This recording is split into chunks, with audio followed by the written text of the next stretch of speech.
Halo, selamat datang di kelas Rekayasa Pondasi 2. Kali ini kita akan membahas analisis gaya-gaya yang bekerja pada turap yang diangkur menggunakan Fixed Earth Support Method. Ya, setelah sebelumnya menggunakan Pre-Earth Support Method. Nah, untuk kali ini bagaimana jika kita menggunakan metode Fixed Earth Support ya. Jadi kalau Fixed Earth Support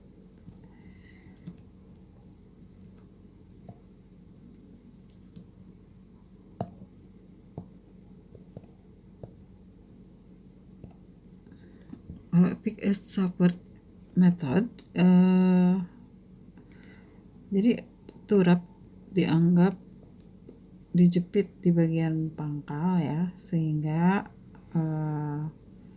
momen yang bisa terjadi pada balok turap itu bisa dianggap seperti ini, bisa digambarkan seperti ini ya. Jadi misalkan asumsikan turap kita punya kasus nih, turap dipancang pada lapisan tanah pasir, kemudian ada muka air tanah sedalam L1, kemudian ada angkur dipasang di kedalaman L1 kecil dari permukaan ya. Nah, kita akan cari berapa D yang dibutuhkan atau kedalaman pancang turap yang dibutuhkan, dan momen maksimum yang terjadi, dan gaya angkur yang dibutuhkan untuk turap tersebut. Perhitungannya kita bisa mulai ya. Oke, jadi metode yang digunakan adalah metode solusi balok ekivalen. Jadi turap ya dianggap sebagai balok. Jadi dianggap balok dijepit gitu ya. Nah, dari posisi yang dilihat ini adalah dari posisi beban yang dilihat dari posisi I sampai O aksen. Nah, ini jadi kalau balok turap itu dibebanin oleh bebannya itu yang tadi ya, berupa tekanan tanah yang terjadi pada dinding turap akibat tekanan tanah, gaya-gaya yang terjadi pada dinding turap akibat tekanan tanah, kemudian dijepit di bagian ujung pangkal ya. Kemudian dari situ kita hitung, bisa digambarkan momen maksimumnya seperti ini. Kemudian kita bisa lihat bahwa ada posisi T. Nah, T ini adalah posisi angkur. Ini ujung ya, posisi angkur di sini. Kemudian ada posisi S, yaitu posisi inflection, titik inflection, titik belok ya, atau posisi I kalau digambar nanti ini. Nah, ini inflection itunya untuk defleksi itu seperti ini. Nah, bagaimana tahapannya? Pertama, tentukan dulu L5. Nah, L5 ini bisa dicari dengan pendekatan korelasi dari sudut geser. Nah, ini kita buat tabel ya. Dari tabel ini perbandingan L5 dan L1 plus L2 terhadap sudut geser bisa dihitung seperti ini. Kemudian setelah L5 didapat, maka didapat panjang kepalen baloknya, yaitu L2 kecil ditambah L2 tambah L5. Jadi kalau ini panjang dari sini ya, dari O ke I gitu ya. Nah, kemudian hitung berat beban total W di bentang balok tersebut, yaitu luas diagram tekanan antara O aksen dan I. Jadi kalau misalnya kita lihat nih diagram tekanannya ya, kita digambarkan seperti ini. Yang ini sigma 1, yang ini sigma 2 ya. Perhitungan sigma 1 sigma 2 nya sudah saya anggap paham ya, kalian sudah dibahas sebelumnya di pembahasan turap sebelumnya. Nah, berarti kita tinggal hitung berapa luas trapesium ini gitu ya, masing-masing area gitu ya. Misalkan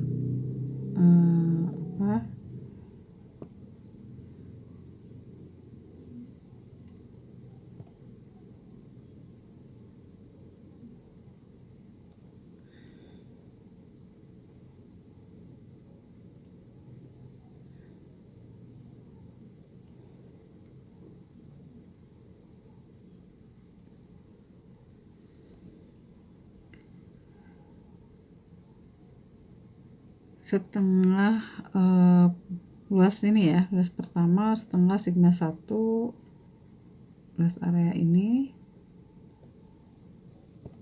ya, setengah sigma 1 ditambah 1 tambah L1 per L1 kali L2 ya. Kemudian yang kedua ini sigma 1 kali L2 ditambah yang bagian ini adalah setengah gamma aksen, setengah ya, setengah gamma aksen kali KA L2 kuadrat ya,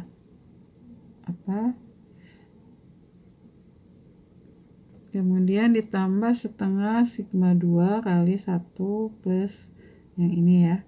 Nah ini adalah perbandingan bisa diambil dari perbandingan segitiga bahwa besarnya ini itu adalah sigma 2 dikali L3 dikurangi L5 per L3. Oke,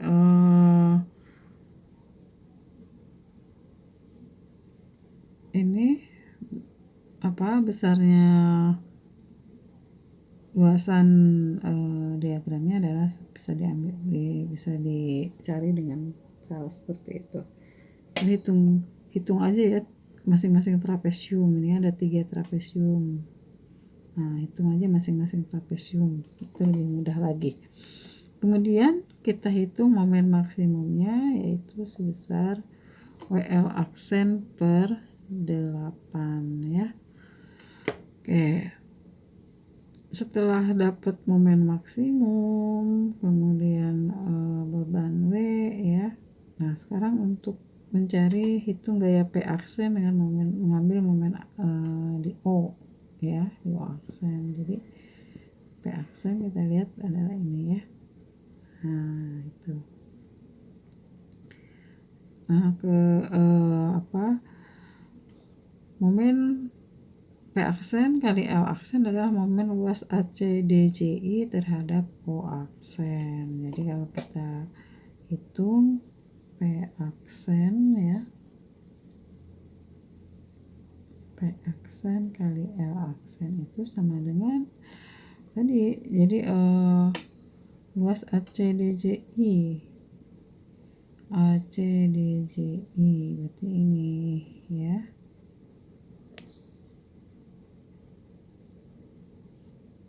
Nah, berapa luasnya? Nah, kita hitung.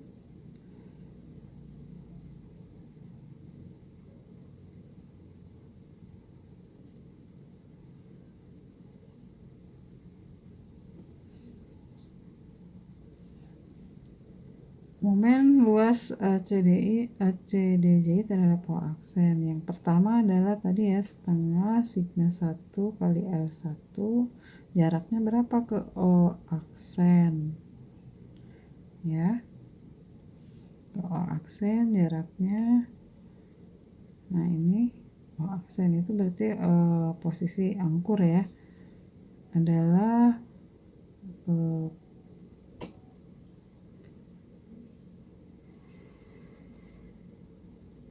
L2 ya, L2